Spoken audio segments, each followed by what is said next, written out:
Parliament and state legislatures. The first question is to explain the legislative powers of Parliament and the state legislatures. How do they ensure federal balance in India? So, the legislative powers of the Indian Parliament and the state legislature.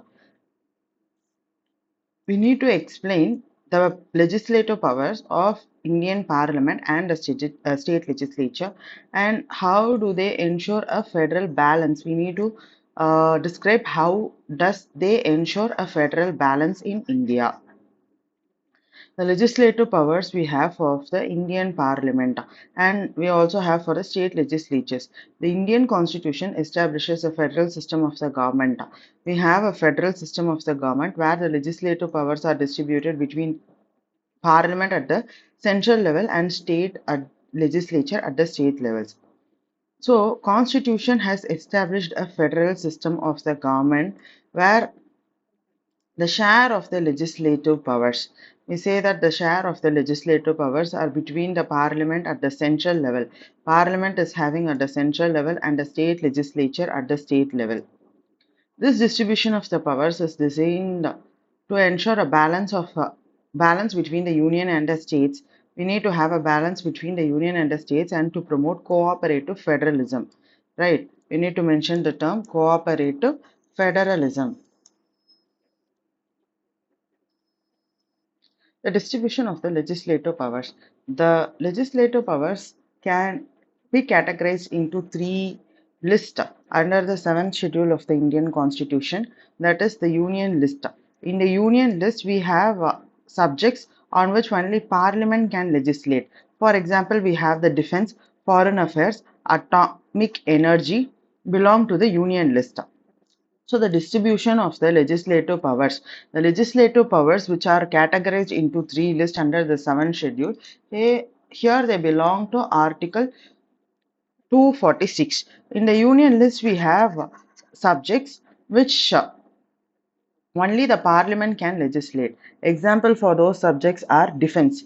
We have defense area and foreign affairs, atomic energy. We have the state list contains subjects on which only the state legislature can legislate. This is going to be police, public health, agriculture. So we have police is a very important subject and it belongs only to the state list, public health, and then we have agriculture. Concurrent list contains the subjects on which both the parliament and then we have the state legislature can legislate. Criminal laws is where because police is in the state list, they have control over criminal laws as well. So these are present in the concurrent list. Contains subjects on which both the parliament and then the state legislature can legislate, and marriage and bankruptcy. Now, what are the key articles? Is Article 246, 249, Article 245 to 255. It deals with the legislative powers. Legislative power sharing between the center and then the states. Right. Now, we are dealing four articles. Article 246 is the seventh schedule, the distribution of the legislative powers. This is the distribution of legislative powers, not some other powers like executive powers. Only the legislative powers are being distributed between the union and the states. And we have Article 249. Now it empowers the parliament to legislate on any subject in the state if it is in the national interest, owing to national interest. So what is Article 249? We are owing to the national interest. Owing to national interest. So we have the national interest, right? For the national interest, it has empowered the parliament. The constitution or the article 249 has empowered the parliament. The parliament is empowered to legislate. It can make laws on any subject. This can be on the any subject in the state list. Right. Now, Article 246 is power sharing, and within next three articles, you have that the Parliament is also having power to make laws in the state list owing to national interest. Now, the next article deals with Parliament to legislate on subjects during the proclamation of emergency. So, 250 is the role of the Parliament in legislating the state subjects. First, 249 is with respect to national interest, and 250 is with respect to the emergency. When there is a proclamation of emergency, the role of the Parliament to legislate on state subjects during the proclamation of emergency. 259, sorry, 254. When there is an inconsistency between the laws made by the Parliament and the legislatures with respect to the concurrent list, right? This is with respect to the concurrent list. It gives supremacy to the laws, central laws, in cases of conflict. Now, if we are going for a recap, we can say that 246 is 7th schedule, right? Distribution of legislative powers. 246 is 7th schedule. After this, three articles only. Okay, so the Parliament is going to legislate.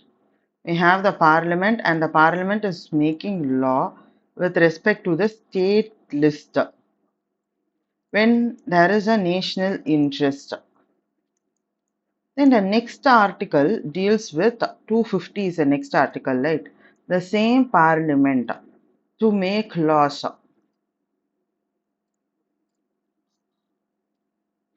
In the state list, again in the state list, when there is a emergency.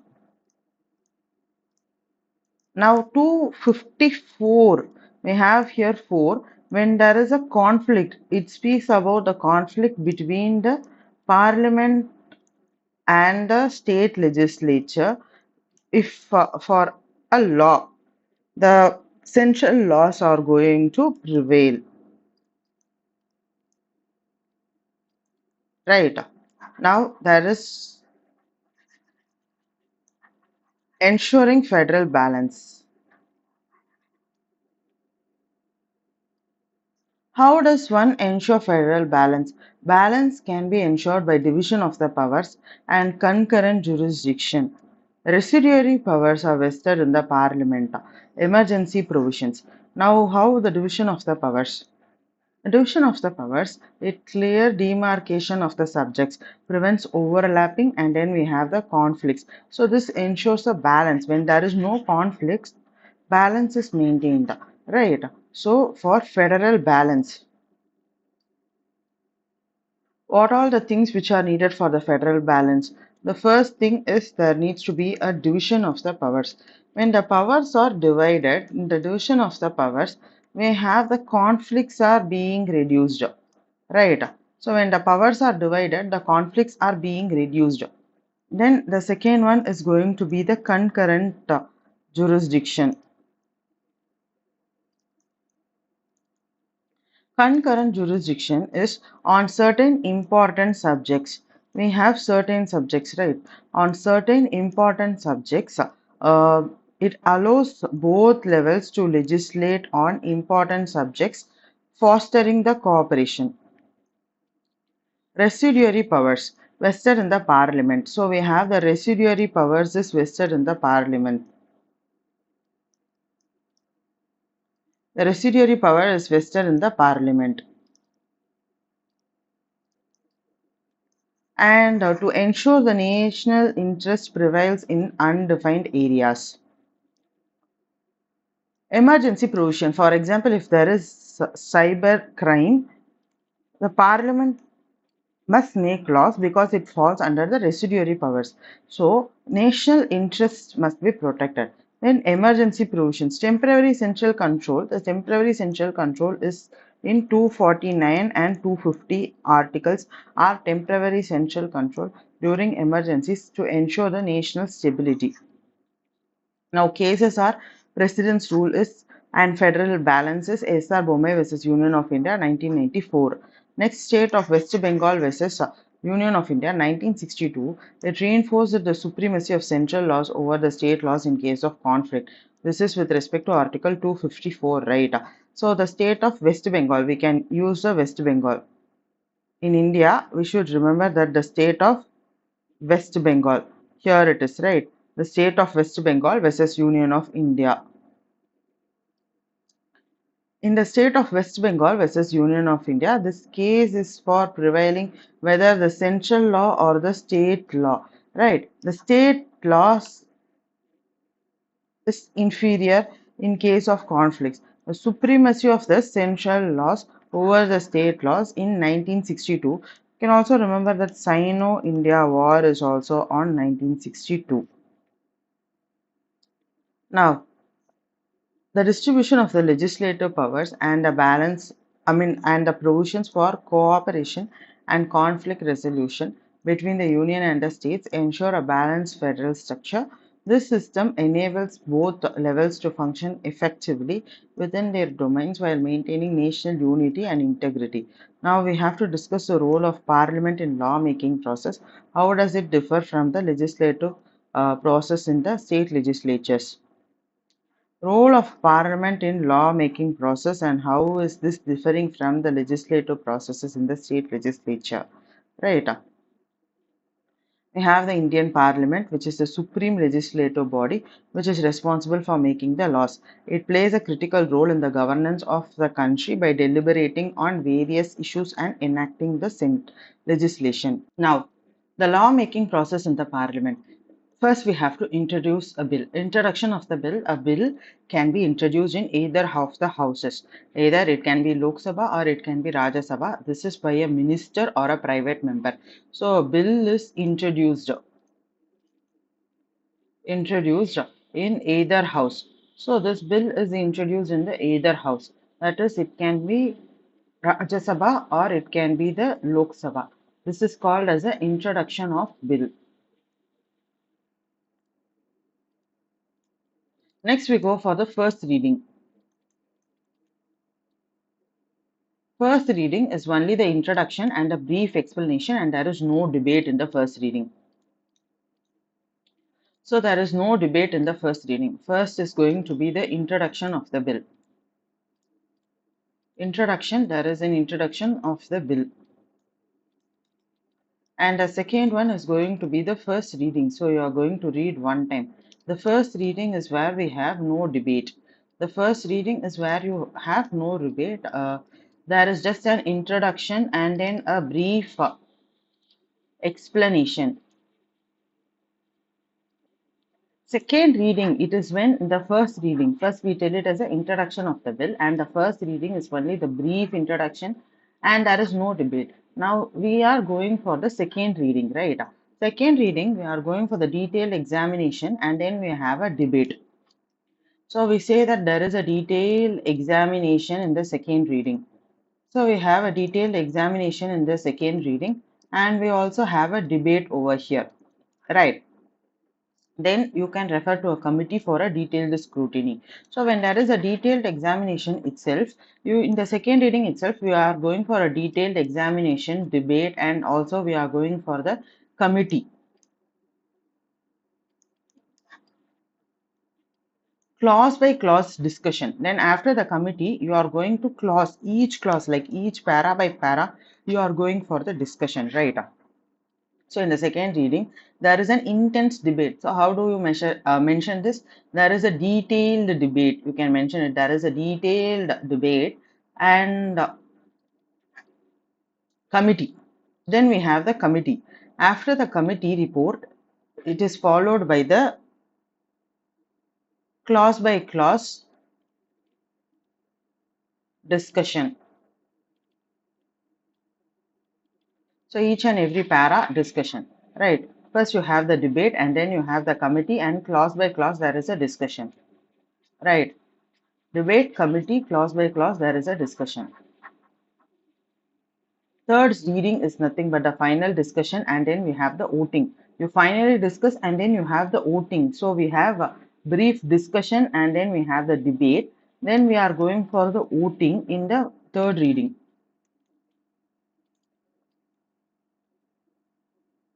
So voting is done in the third reading, right? So in the third reading, we have the final discussion and then we have the voting. So in the first, we are going to introduce the bill, introduction of the bill. While in the introduction, you do nothing, right? Then in the first reading is where you give a brief uh, the explanation, brief explanation, and there is no debate. In the second reading, there is a detailed explanation and there is a debate, followed by the referral to a committee for detailed scrutiny.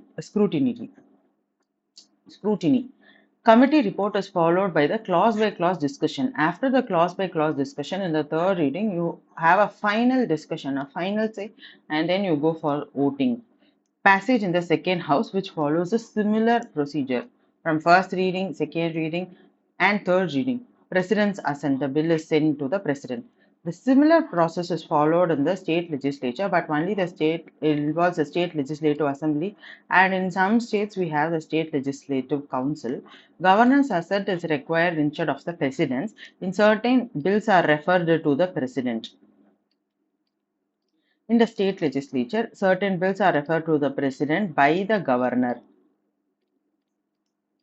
Right. Now we are going to see the key articles is Article 107 to 122, detailed procedures regarding the legislative processes is 107 and 122.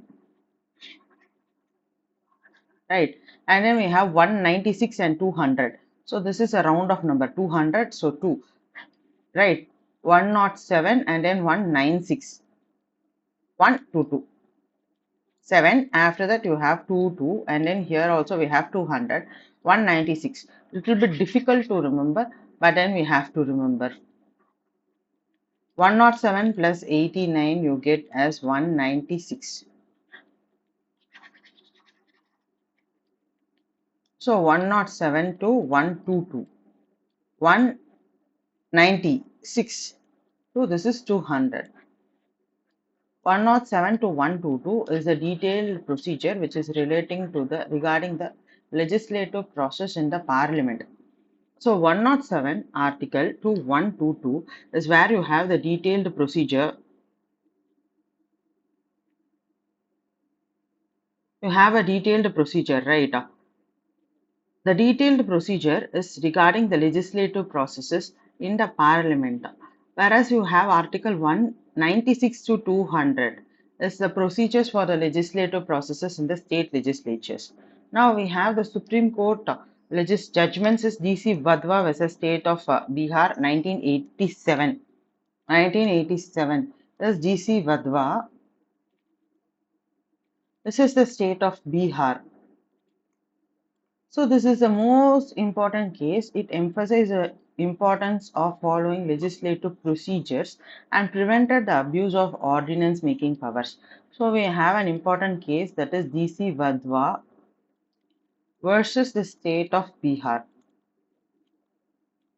So in the DC Vadva versus the state of the Bihar in 1987, it emphasized the importance of following legislative procedures and prevented the abuse of ordinance making powers.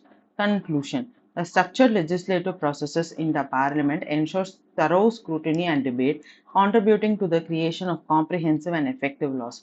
Although the processes in state legislatures are similar, the parliament's role is more extensive due to broader jurisdiction. Now we have DC Vadva case is related to the promulgation of ordinance and it is 1987.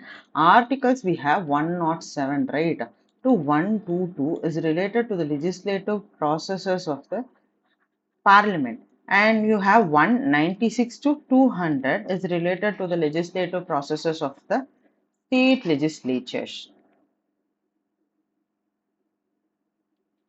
We have to analyze the financial powers of the parliament. How are they crucial for ensuring the financial stability of the country?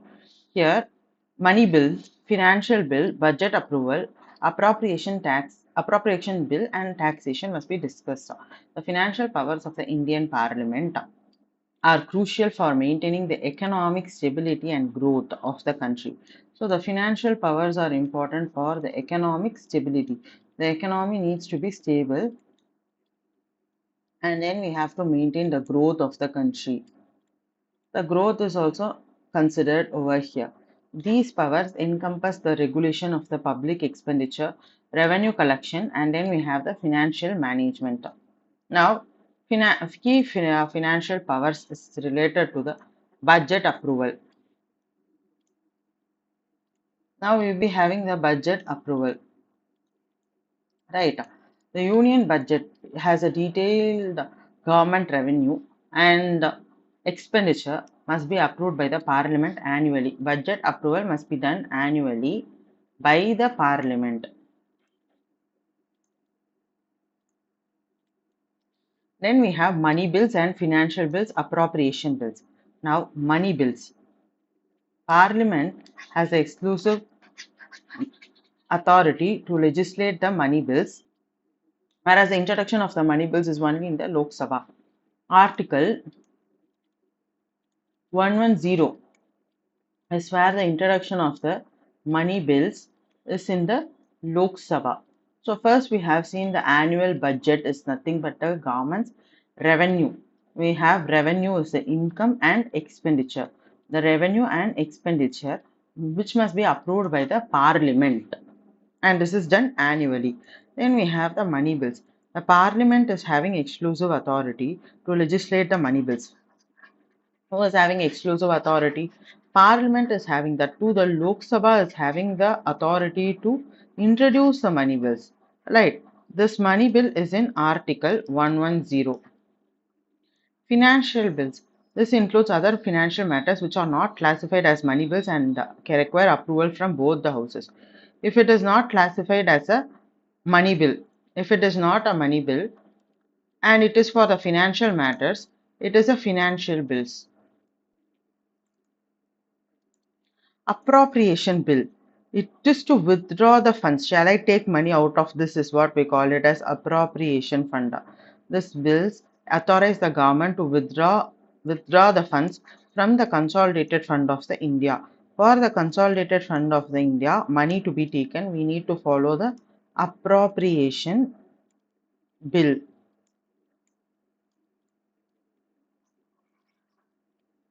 For money to be taken out of the consolidated fund of India, we have to use appropriation bill. Appropriation bill. These bills authorize the government to withdraw the funds from the consolidated fund of the India for its expenses. Taxation. Parliament has the power to levy the taxes, right, and distribution of the resources. Parliament is levying the taxes is Article 265. The parliament, so we can say that the parliament is having the power. The parliament is having the power to levy the taxes. It is levying the taxes is under Article 265, right? And then 275 is like equitable distribution of the resources is 275, right?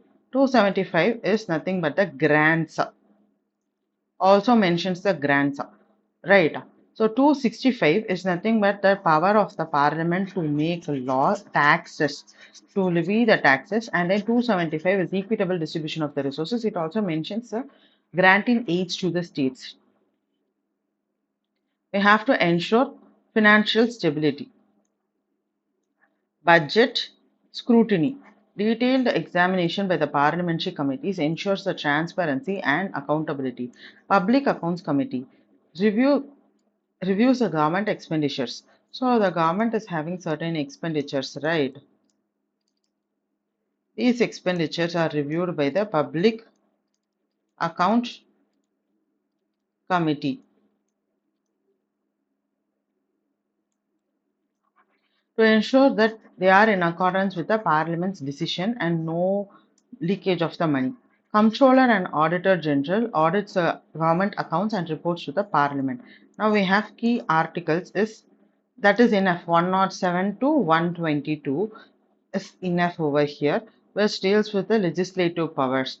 But more specifically, there is 112 to 117 detailed budgetary proceedings, and 266 to 267 is related to the provisions like Consolidated Fund, Contingency Fund, and Public Account of India is in 266. In 266, 267, we have the Consolidated Fund of the India.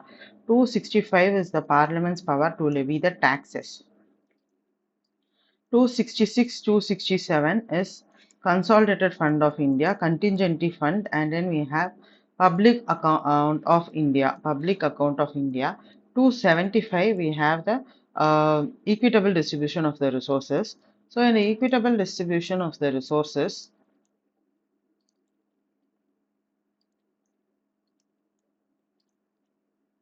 and we also have the granting aid.